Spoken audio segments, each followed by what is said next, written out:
सिंहासन बत्तीसी के 18वें भाग में पुतली तारामती के द्वारा बताई गई कहानी से हमने जाना कि विश्वासघात इस दुनिया का सबसे नीच कर्म है।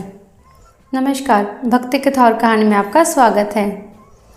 राजा विक्रमादित्य के दरबार में लोग अपनी समस्याएं लेकर न्याय के लिए तो आते ही थे, कभी कभी उन प्रश्नों को लेकर भी उपस्थित होते थे जिनका कोई समाधान उन्हें नहीं सूझता था।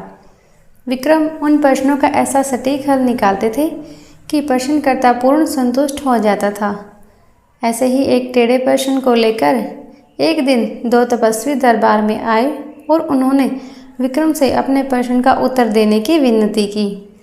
उनमें से एक का मानना था कि मनुष्य का मन ही उसके सारे क्रियाकलाप पर नियंत्रण रखता है और मनुष्य कभी भी अपने मन के विरुद्ध कुछ भी नहीं कर सकता है। दूसरा उसके मत से सहमत नहीं था। उसका कहना था कि मनुष्य का ज्ञान उसके सारे क्रियाकलाप नियंत्रित करता है। मन भी ज्ञान का दास है और वह भी ज्ञान द्वारा दिए गए निर्देशों का पालन करने को बाध्य है। राजा विक्रमादित्य ने उनके विवाद के विषय को गौर से सुना, पर तुरंत उस विषय पर अपना कोई निर्णय नहीं दे पाए। उन्होंने उन दोनों तपस्वियों को कुछ समय बाद आने को कहा। जब वे चले गए तो विक्रम उनके प्रश्न के बारे में सोचने लगे तो सचमुच ही बहुत टेढ़ा था। उन्होंने एक पल सोचा कि मनुष्य का मन सचमुच बहुत चंचल होता है और उसके वशीभूत होकर मनुष्य सांसारिक वासना के अधीन हो जाता है।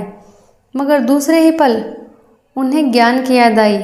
उन्हें लगा कि ज्ञान सचमुच मनुष्य को मन का कहा करने से पहले विचार कर लेने को कहता है और किसी निर्णय के लिए प्रेरित करता है। विक्रम ऐसे उलझे सवालों का जवाब सामान्य लोगों की जिंदगी में खोजते थे, इसलिए वे साधारण नागरिक का वेश बदलकर अपने राज्य में निकल पड़े। उन्हें कई दिनों तक ऐसी कोई बात देखने को नहीं मिली जो प्रश्न को हल करने में सहायता करती। एक दिन उनकी नज़र एक ऐसे नौजवान पर पड़ी जिसके कपड़ों और भावों में उसकी विपन्नता झलकती थी। वह एक पेड़ के नीचे थककर आराम कर रहा था। बगल में एक बैलगाड़ी खड़ी थी जिसकी वह कोचवानी करता था। राजा ने उसके निकट जाकर देखा तो वे उसे एक ही झलक में पहचान गए। वह उनके अभिन्न मित्र सेठ गोपालदास का छोटा बेटा था। सेठ गोपालदास बहुत बड़े व्यापारी थे और उन्होंने व्यापार से बहुत धन कमाया था। उनके बेटे की यह दुर्दशा देखकर उनकी जिज्ञासा बढ़ गई। उसकी बदहाली का कारण जानने को विक्रम उत्सुक हो गए। उन्होंने उससे पूछा कि उसकी यह दशा कैसे हुई, जबकि मरते समय गोपालदास ने अपना सारा धन और व्यापार अपने दोनों पुत्रों में समान रूप से बांट दिया था। एक के हिस्से का धन इतना था कि 2 पुश्तों तक आराम से जिंदगी गुजारी जा सकती थी। विक्रम ने फिर उसके भाई के बारे में भी जानने की जिज्ञासा प्रकट की। युवक समझ गया कि पूछने वाला सचमुच उसके परिवार के बारे में सारी जानकारी रखता है। उसने विक्रम को अपने और अपने भाई के बारे में सब कुछ बता दिया। उसने बताया कि जब उसके पिता ने उसके और उसके भाई के बीच सब कुछ बांट दिया तो उसके भाई ने अपने हिस्से के धन का उपयोग बड़ी ही समझदारी से किया। उसने अपनी ज़रूरतों को सीमित रखकर सारा धन व्यापार में लगा दिया और दिन रात मेहनत करके अपने व्यापार को कई गुना बढ़ा दिया। अपने बुद्धिमान और संयमी भाई से उसने कोई प्रेरणा नहीं ली और अपने हिस्से में मिले अपार धन को देखकर घमंड से चूर हो गई।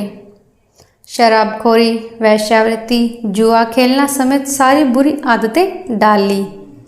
ये सारी आदतें उसके धन के भंडार को तेजी से खोखला करने लगी।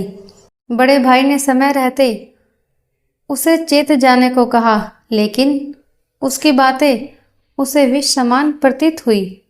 ये बुरी आदतें उसे बहुत तेजी से बर्बादी की तरफ ले गई और 1 वर्ष के अंदर वह कंगाल हो गया। वह अपने नगर के एक संपन्न और प्रतिष्ठित सेठ का पुत्र था, इसलिए उसकी बदहाली का सब उपहास करने लगे। इधर भूखों मरने की नौबत, उधर शर्म से मुंह छुपाने की जगह नहीं। उसका जीना दुबर हो गया। अपने नगर में मजदूर की हैसियत से गुजारा करना उसे असंभव लगा तो वहाँ से दूर चला गया।